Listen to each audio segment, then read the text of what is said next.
Welcome back sa ating channel. Naging mainit nga no sa hindi umano sa mundo ng social media. Tila ito nga ang nakakalungkot na sinapit ni Nanay Alvi Vergara sa among pamilya Ruiz na ito. Ngayon nga ay talagang binabaliktad ang sitwasyon ni Nanay Alvi Vergara.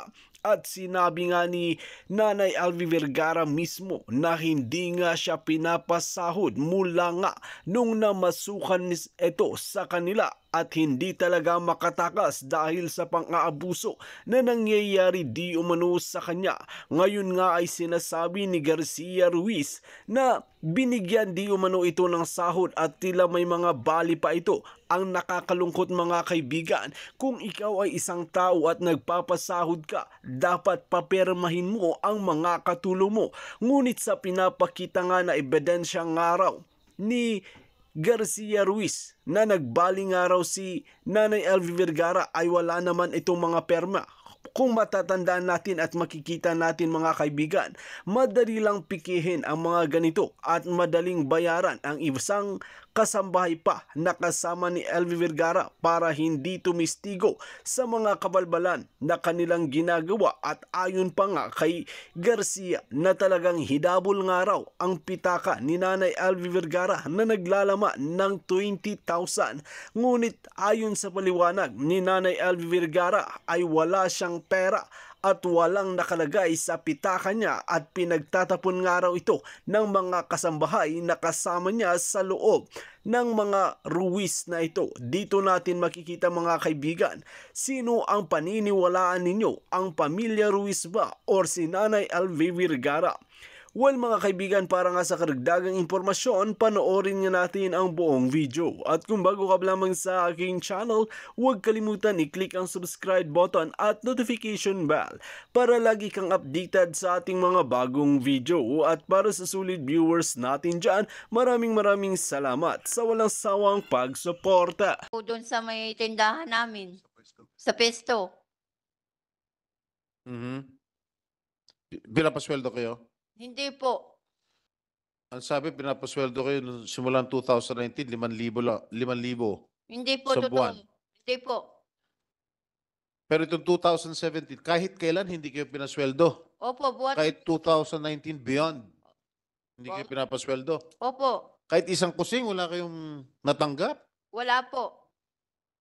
Totoo ba yan? Before you proceed, Senator Estrada, meron po ako nabalitaan, Aling LB, na nung kayo ay lumipat na sa Batangas City, galing nung kayo ay nakaalis sa Mindoro, pumunta ng Batangas City, merong pagtatangka na ang iyon dating amo na isoli sa'yo ang isang pitaka na nagkakahalaga ng 20,000 pesos na hindi mo tinanggap.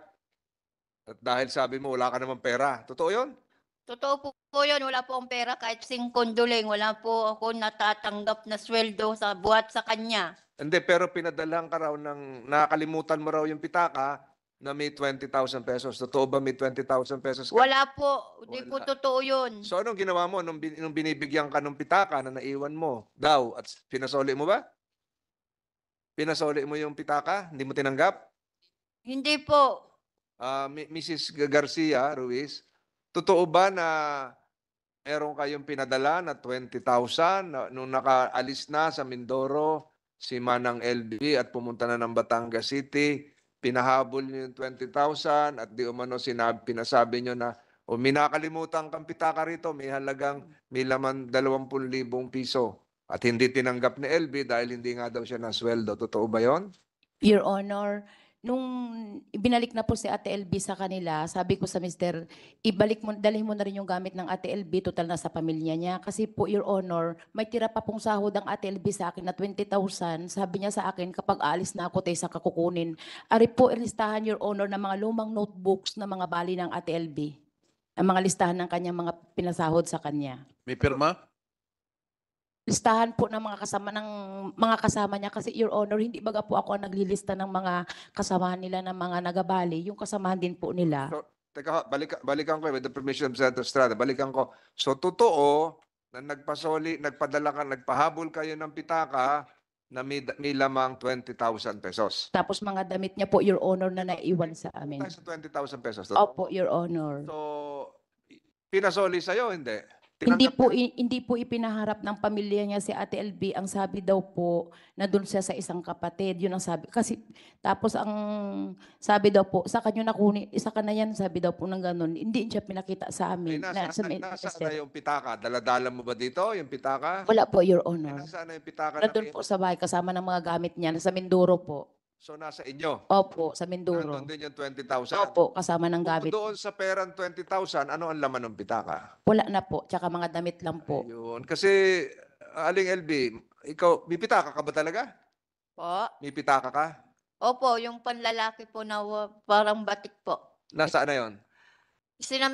Tinapon na po nila yun, yung mga kasama po ng mga gamit ko noon. Ayun. So, yung bang pitakang sinosoli sa iyo ay yung pitakang panlalaki o ibang Hindi klase ko na pitaka? po alam yun, hindi ko Hindi na mo po nakikita. Kasi Ma'am Garcia Ruiz, pag ang tao po ay may pitaka, sa pagkakaalam ko, may kasama pa yung ibang mga bagay, may ID, mayroong mga larawan, pero yung sinabi nyo kanina, pitaka lang na pera ang laman.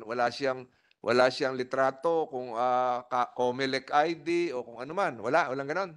Wala po, Your Honor. Dumating po kasi siya, wala siyang mga dala sa aming ganyan, Your Honor.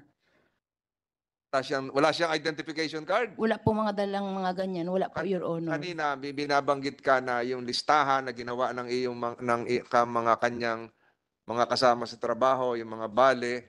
Pero kanina, siguro mga 1 oras na mahigit ang nakakalipas at naririnig nyo rin. At ito ay bahagi ng records ng pandinig na ito. Narinig nyo rin na sinabi ni Manang LB, na tuwing merong mababasag na plato, may mababasag na siguro tasa o kung ano man mga gamit sa bahay, ibinabawas, kinakaltas doon sa kanyang sweldo. At yun ba yung nililista nyo? Your Honor, ang nakakaltas lang po sa kanya dito, Your Honor, yung nabasag yung TV, tapos yung... Nabasag yung TV? Opo. Tapos yung cabinet lang ang nabasag niya, Your Honor, nalagayan ng plato na bagong bili. Tapos yung mga karne na nilalagyan niya ng hindi ka nais-nais. Nililista niya yun? Nandito po, Your Honor. Hindi, Your Honor. Nandito po. Teka, Comsec, can you screenshot again? Can you take a photo of the screenshot of the list being shown by Mrs. Garcia Ruiz? May listahan. Ito yung mga kinaltas nyo. Ma'am Ruiz, so yung sa kakakaltas nyo, ibig sabihin wala na siyang sweldo? Mayroon pa pong tirang 20,000, Your Honor, nung late na po, kunti na po ang binabali-bali niya. Tapos, Your Honor, may natira siyang 20,000. So kaya nagkaroon ng laman ng pitaka na 20,000 kasi yun yung balanse. Opo, yun po yung pera niya na natitira niya. Ay sino naglagay ng 20,000 doon? Yun po yung pera niya natira niya sa akin, Your Honor. Pinapabigay ko na sa kanya. Kasi, Ate LB, alam mo yun, nasabi mo sa akin. Teka, yung bang pera na 20,000 ay tinanggap niya o nilagay niyo lang sa pitaka at pinahabol sa kanya sa Batangas? Ay, pinatago niya po sa akin yun, Your Honor, na tirang pera po niya. Sabi po kasi niya sa akin, Your Honor, ate, yung tirang pera ko, hindi ko na muna kukunin. Saka ko na kukunin kapag mag-alis ako. Eh, di ka po kinuha na po ng pamilya niya. Kaya pinadala ko na din po, Your Honor, kasama po ng kanyang mga damit. Tinapon niya raw yung pitaka niya, sabi niya. Pati ibang gamit niya. Hindi po, nandun pa po yung mga gamit niya, Your Let the Honor. records reflect that the committee secretary was able to retrieve the list of the kaltas. Yung mga binawas. Hawak mo na, Comsec. Ito yung listahan, yung telebisyon, yung mga kung ano-ano na kinaltas nyo. Makinig kayo, Ma'am Ruiz.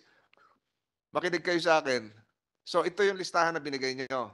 So, pag inad natin lahat yung kanyang pinagtrabahuhan, doon sa iyong aligasyon na nagsimula siya ng 2019 at sa kanya namang claim na nagsimula siya ng 2017, pag inad natin 5,000 a month in 1 year, ilan yon? Ilan yon? 60,000. Kung ilang taon yan, pag inad natin yan at sinubtract natin yung nabasag na telebisyon, nabasag na cabinet, ang lalabas na lang ay 20,000. Let the committee secretary is directed to mathematically compute the salaries, the total accumulated salaries of Manang LB Vergara, kung ito ay 2017 o 2019, i-add mo lahat, ibawas mo ito. Fish, 140. Damit, 250. TV. TV, Kano? wala dito yung TV. Magkano magkano kinaltas mo nung allegedly nakabasag siya ng TV?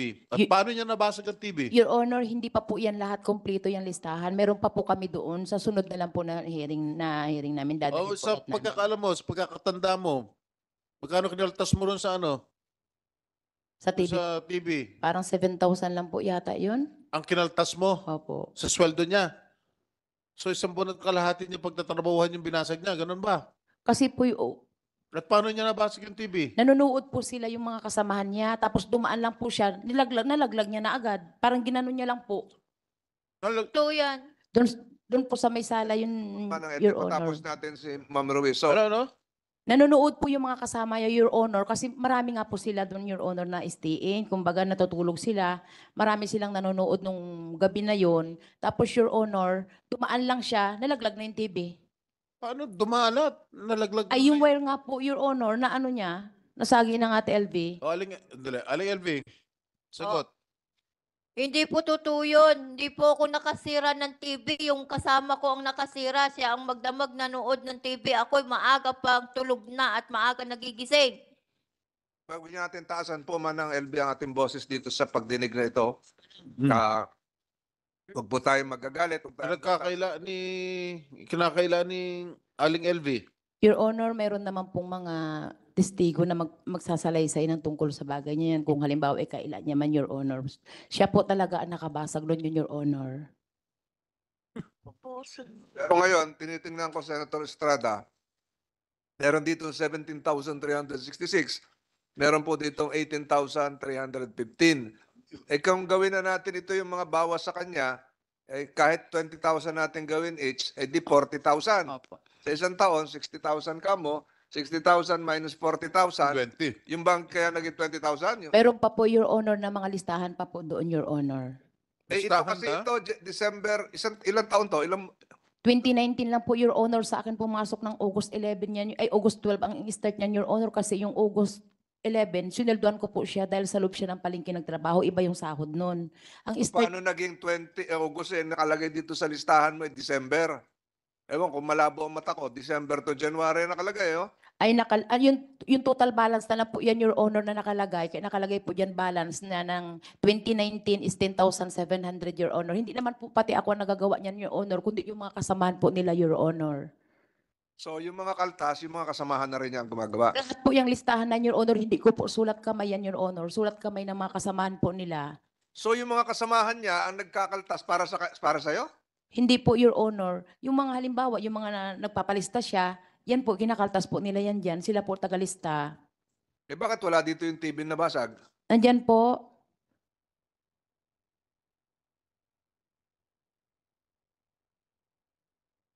Hindi ko makita. Comsec, na-compute mo na?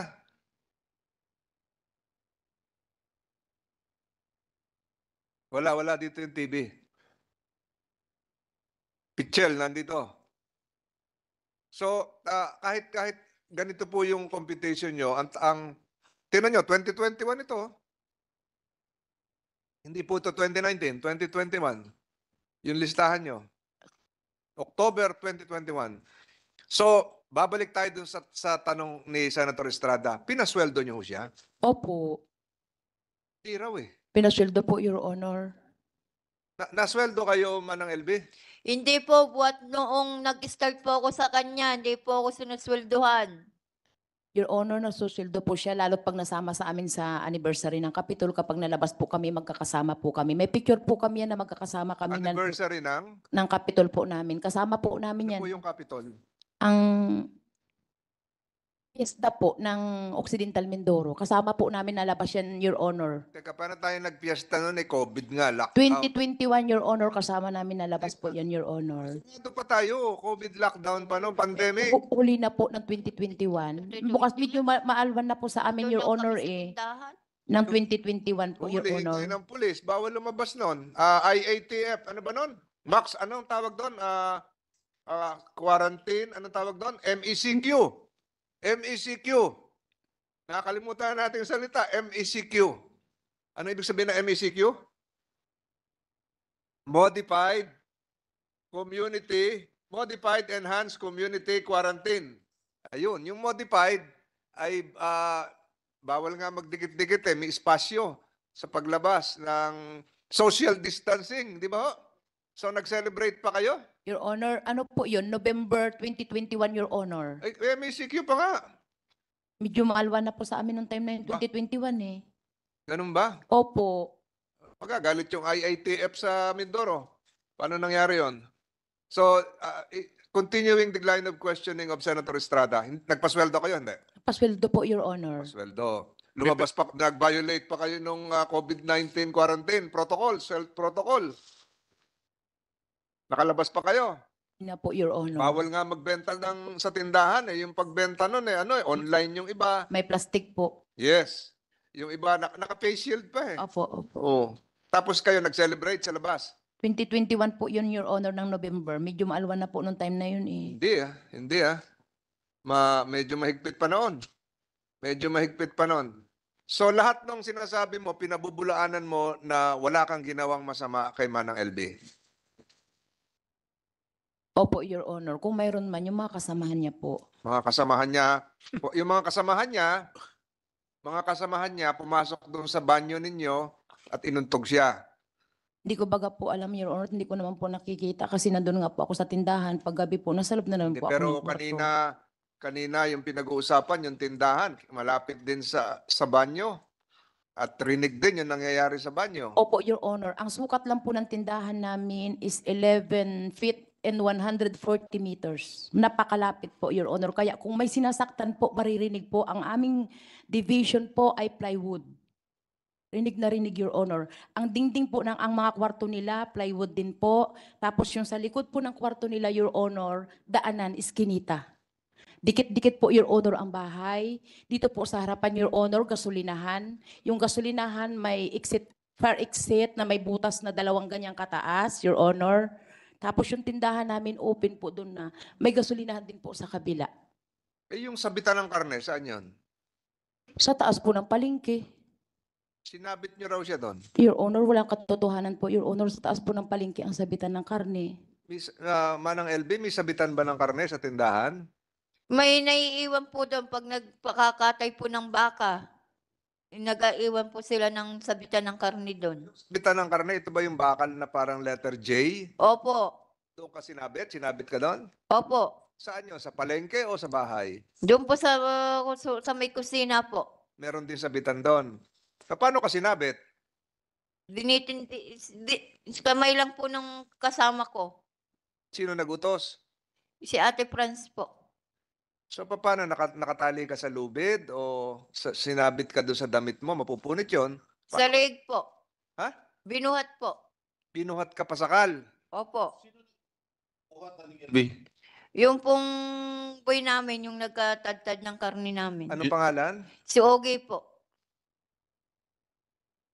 So, paano ka nagsabit? May tali ka sa leeg? May tali ka sa bewang? Paano? Wala po, binitbit lang po at binitin po talaga ako ni Kuya Ogie sa leeg na bakal. Upon instructions ni Ginang France, sa utos ni Ginang France, Opo. paano mo alam na nag-utos siya? Sabi po niya, ikaw nang bahala dyan, ikaw nang bahala dyan. Yun lang ang inutos ni Ginang France. Ikaw na bahala dyan, ikaw na bahala dyan. Ang ginawa siya ni Ogie, isinabit ka rin sa, Sa karne, sa sabitan po ng karne. wala namang inutos si Ginang France na isabit ka doon. Wala po. Si Ogie lang. Opo. Sabi niya po, sige, bahala ka na dyan. Nakita ni Ginang France ang pagsabit sa inyo dyan. Nakita ba? Opo. Ano sinabi niya? Yun nga po, sabi niya, sige, bahala ka na dyan. Wala siyang ginawa na Wala po. nilan? Hindi po. Tumatawa pa nga po siya pagpasok niya doon sa loob. Papunta niya sa kwarto. Ganong katagal po yon nangyari? Ilang minuto? Ganong katagal po yon? Parang 3 oras po. 3 oras kayo sinabit? 3 minuto lang po. Kaya ulitin natin, 3 oras, 3 minuto. 3 minuto po. nandun si si Ginang France. Nagpasok na po siya sa loob, sa kwarto. Pinagtatawanan ka pa. Opo, pagpasok niya po sa loob, ng pagpapasok niya sa kwarto, magbibihis na. Okay, Aling LV, magbalik tanaw tayo ha. Kailan ka ba unang sinaktan ni Ginang France? Nung pong 2020, 2020. opo. Bakit ka sinaktan? Yun nga po, yung pong laging sinasabi, yung nagnakaw, naglalagay daw po ako sa mga pagkain. Ano nilalagay mo sa mga pagkain? Yung Allegedly. mga bulbul po sa pagkain. Before you proceed, Senator Estrada, the chair would like to recognize the online presence of from the Office of the Chief State Prosecutor Richard Anthony Padulion. Nandiyan ka ba, sir? Good morning, Your Tumatanggap? Honors. Good morning, Oo. Your Honors. Yes, thank you, Your Honor. Good morning, Your Honor. Anong rango mo sa State Prosecutor's Office? I am a Senior Deputy State Prosecutor, Your Honor. Thank you for being online. Mamaya papaswear ka namin. Pero I hope you've been monitoring this proceedings. The truth of the matter, Your Honor, please, is that I was just informed just now to join online for Yes, what's just coming the from the same. chair. Yes, Your Honor. Just the same, stay tuned and listen carefully to what is transpiring here today. I will, Your Honor. Thank you. Thank you, Your Honor. Senator Estrada, can I make a... Okay. Please. Before here, in our presence is Attorney Brenda Canapi, OIC Director, Region 4B, Commission on Human Rights. The Senate will tackle the budget of the Commission on Human Rights tomorrow, less than 24 hours away from the mandate of the Commission on Human Rights. Are you allowed to take cognizance of a case, even if no formal complaint was filed before your office? Yes, Your Honor, we can conduct motu proprio investigation on cases, even Yes. without a Well mga kaibigan, dito nga natin makikita na talagang hindi nga rin pinakawalan ni Senador Tolentino at Estrada itong si Garcia Ruiz at talagang binubusisi nga ang kaso ni Nanay Alvi Vergara. Kung makikita kasi natin mga kaibigan, kapwa Pilipino pa mismo ang gumawa neto sa katawan ni Nanay Alvi Vergara na namasukan na ng ilang taon ay hindi pa nakakatanggap di umano ng mga sahod at makikita natin ayon nga sa testigo at kapitid ni Nanay Alvi Vergara na hindi nga raw nila ito makontak sa 5 taon at pagkaalam nila ay patay na itong si Nanay Alvi Vergara. Ngunit lumabas ang katotohanan ng 2023 ngayon ay nakatakas ito at nakauwi sa kanila. Dito natin makikita mga kaibigan at patunay na talagang pinapahirapan nga si Nanay Alvi Vergara ng pamilya Ruiz na ito. Well mga kaibigan, kung kayo ang tatanungin ano ang inyong mga opinion, just comment below sa ating comment section at ating pag-uusapan.